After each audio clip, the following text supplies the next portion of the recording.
மறைந்துமே வாழ்க்கை நகர்கின்றதே.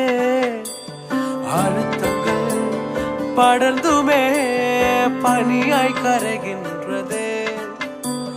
தரிசனம் என்னில் வைத்தீரே, அந்த பாதை எளிதில்லையே.